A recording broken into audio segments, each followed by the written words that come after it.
বিশ্বকাপ ফুটবলে এবার অন্য এক দিক থেকে চ্যাম্পিয়ন হলো বাংলাদেশ।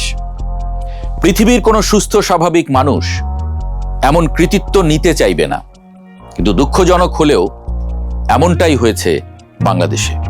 আমরা সবাই জানি বিশ্বকাপ ফুটবলে বাংলাদেশ নেই, কিন্তু তারপরেও তারা চ্যাম্পিয়ন। সেটি হলো ফুটবলের উচ্ছ্বাসে। আর্জেন্টিনা বা ব্রাজিলকে নিয়ে বাংলাদেশের মতো উন্মাদনা পৃথিবীর আর কোথাও হয় না, কিন্তু এই উন্মাদনাই আমাদেরকে আর এক অন্ধকার বাস্তবতার মুখোমুখি করেছে।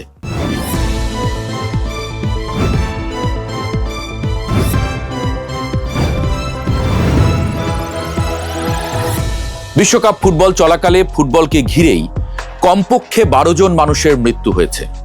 মৃত্যুর কারণ খেলাটাকে কেন্দ্র করে উগ্র আবেগ, বাকবিতণ্ডা, মারামারি এবং হার জিতের গ্লানি।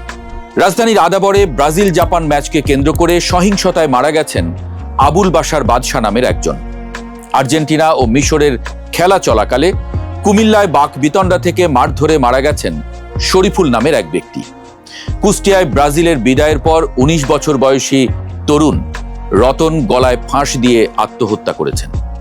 খেলা দেখার সময় অতিরিক্ত উত্তেজনায় স্ট্রোক করে মারা গেছেন বরগুনার খোকন কর্মকার। ভোলার বোরহান উদ্দিনে প্রিয় দলের সমর্থনে মোটরসাইকেল মিছিল করার সময় দুর্ঘটনায় মারা গেছেন ইসমাইল। শুধু বাদশাহ, শরীফুল, রতন, খোকন বা ইসমাইল নন, লাশের মিছিল বেশ লম্বা। প্রিয় দলের পতাকা টাঙাতে গিয়ে বহুতল ভবন বা গাছ থেকে পড়ে কিংবা বিদ্যুৎ স্পৃষ্ট হয়ে মারা গেছেন 3 জন। প্রিয় দলের খেলা দেখার সময় উত্তেজনায় হৃদরোগে আক্রান্ত হয়ে মারা গেছেন কয়েকজন। আর আত্মহননের ঘটনা তো সঙ্গে আছেই। সব মিলিয়ে এবারের বিশ্বকাপকে কেন্দ্র করে বাংলাদেশে 12 থেকে 15 জনের মৃত্যু হয়েছে, অথচ বাংলাদেশ বাদে পৃথিবীর সব দেশ মিলিয়ে 8 জন মানুষ মারা গেছেন। কেন এত মৃত্যু? কেন এত আত্মহনন? উত্তরটা অজানা নয়, কিন্তু নিষ্ঠুর। বাংলাদেশের সমর্থকরা খেলাটাকে স্পোর্টিংলি নিতে পারে না। জীবনের অন্য ক্ষেত্রে বিনোদন না থাকায় এই একটা বিনোদনই হয়ে ওঠে তার জীবন মরণ প্রশ্ন। বিশেষজ্ঞরা বলছেন এর কারণ আমাদের সামাজিক সংকট আর শিক্ষার অভাব। জাতীয় মানসিক স্বাস্থ্য ইনস্টিটিউটের গবেষণায় উঠে এসেছে, বাংলাদেশের প্রাতিষ্ঠানিক শিক্ষা কাঠামোতে বেশি জোর দেওয়া হয় কেবল জিতে আসা বা প্রথম হওয়ার উপর। আমাদের শিক্ষাক্রম এবং পারিবারিক লালন পালন কাঠামোতে শিক্ষার্থীদের মধ্যে কোপিং মেকানিজম বা ব্যর্থতা ও পরাজয় মেনে নেওয়ার মনস্তাত্ত্বিক দক্ষতা তৈরি হয় না। শিশুরা ছোটবেলা থেকেই পরাজয় মেনে নেওয়ার শিক্ষা পায় না। একটা সমাজে মানুষকে নানা পরাজয়, না পাওয়ার বেদনা, প্রত্যাখ্যানকে স্বাভাবিকভাবে মেনে নিয়ে এগিয়ে যেতে হয়, কিন্তু আমাদের দেশের তরুণদের মধ্যে সেই ক্ষমতা একেবারেই নেই। যখন প্রিয় দল হেরে যায় তখন তারা এটিকে ব্যক্তিগত ব্যর্থতা বলে মনে করে সে নিজেই দল সমর্থন করতে ভুল করেছে, কিংবা যখন কেউ উপহাস করে তখন এটাকে চরম অপমান হিসেবে মনে করে। এর ফলে কেউ কেউ সহিংস হয়ে ওঠেন, আবার কেউ কেউ অবসাদে আত্মহননের পথ বেছে নেয়। শুধু শিক্ষার সংকটের কথাই বলছি কেন, সমাজের দিকে একটু তাকান। এবার বিশ্বকাপে একটা বিশাল পরিবর্তন আমাদের বাজার অর্থনীতিতে জ্বলজ্বল করছে।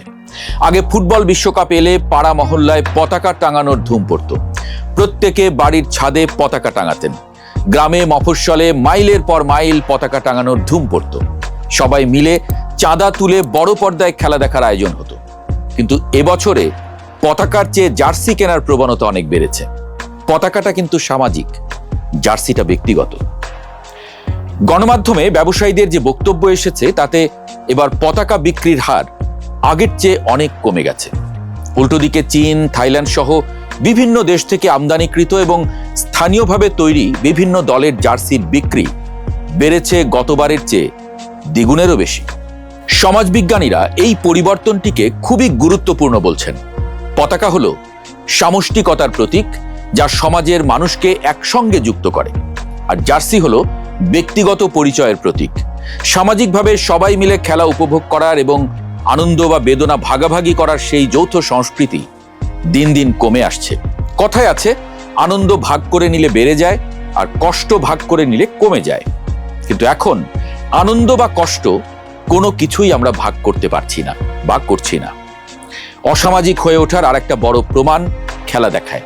মানুষ একসাথে খেলা দেখার চেয়ে নিজের ড্রয়িং রুমে একা কিংবা মোবাইলের স্ক্রিনে খেলা দেখছে বেশি। জাতীয় মানসিক স্বাস্থ্য ইনস্টিটিউটের জরিপ অনুযায়ী স্ক্রিন টাইম বৃদ্ধি এবং একক পরিবার কাঠামোর কারণে তরুণদের মধ্যে সামাজিক সম্পৃক্ততা ও সহমর্মিতার হার গত এক দশকে অনেকটা কমিয়ে দিয়েছে। ফলে পরাজয়ের পর যে মানসিক ধাক্কা বা ট্রমা তৈরি হয় তা সামাল দেওয়ার মতো পাশে কেউ থাকে না। এই সামাজিক বিচ্ছিন্নতা এবং একাকিত্ব আবেগকে আরো বেশি আত্মঘাতী করে তুলছে। এর সঙ্গে যুক্ত হয়েছে সোশ্যাল মিডিয়ার বিষাক্ত ট্রোল কালচার।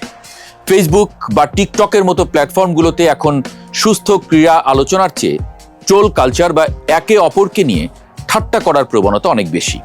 দল হেরে যাওয়ার পর অন্য দলের সমর্থকরা যেভাবে ট্রল, মিম এবং অপমানজনক মন্তব্য ছুড়ে দেয় তা অনেক সময় সহ্যের সীমা ছাড়িয়ে যায়। এটা এক ধরনের শাস্তিযোগ্য অপরাধও বটে। মানুষকে আত্মহননের দিকে ঠেলে দেয়া অপরাধ, বলা যেতে পারে আত্মহত্যায় প্ররোচনার অপরাধ। আর আমরা সবাই এই অপরাধে অপরাধী। সাইবার বুলিং এর এই শিকার মানুষটি মানসিকভাবে ভেঙে পড়েন। বন্ধুদের সামনে মুখ দেখাতে না পারার লজ্জা আর অপমান থেকেই অনেকে আত্মহননের মতো সিদ্ধান্ত নিয়ে বসেন। শুধু সামাজিক মাধ্যম নয়, আমাদের মূলধারার গণমাধ্যম কতটা দায়িত্বশীলতার পরিচয় দিয়েছে। আমরা কি এই বিশ্বকাপকে এমন একটা হাইপ দেইনি যাতে মনে হতে পারে বিশ্বকাপটাই বুঝি পৃথিবীর সবকিছু? ইংল্যান্ড আর্জেন্টিনার সেমিফাইনাল খেলায় ইংল্যান্ডের সবচেয়ে বড় দৈনিক পত্রিকাগুলোর অন্যতম দ্য টেলিগ্রাফ প্রথম পাতায় খেলার কোনো খবরই দেয়নি, শুধু উপরে লিখেছে সেমিফাইনালের খবর ভেতরের পাতায়। আর আমাদের দেশের খবরের কাগজগুলো দেখলে মনে হবে বাংলাদেশই বুঝি বিশ্বকাপের সেমিফাইনাল বা ফাইনাল খেলছে। এই বিশ্বকাপের সময় আমাদের দেশের সব অর্থনীতি, রাজনীতি, অপরাধ, অন্যায় সবকিছু যেন থেমে গেছে। মানুষকে অতি আবেগী করে তোলার পেছনে আমাদের মূলধারার গণমাধ্যমও কম দায়ী নয়। ফুটবল বিশ্বকাপ প্রায় শেষ। ফুটবল নিয়ে উন্মাদনাও হয়তো থেমে যাবে কয়েকদিনের মধ্যেই।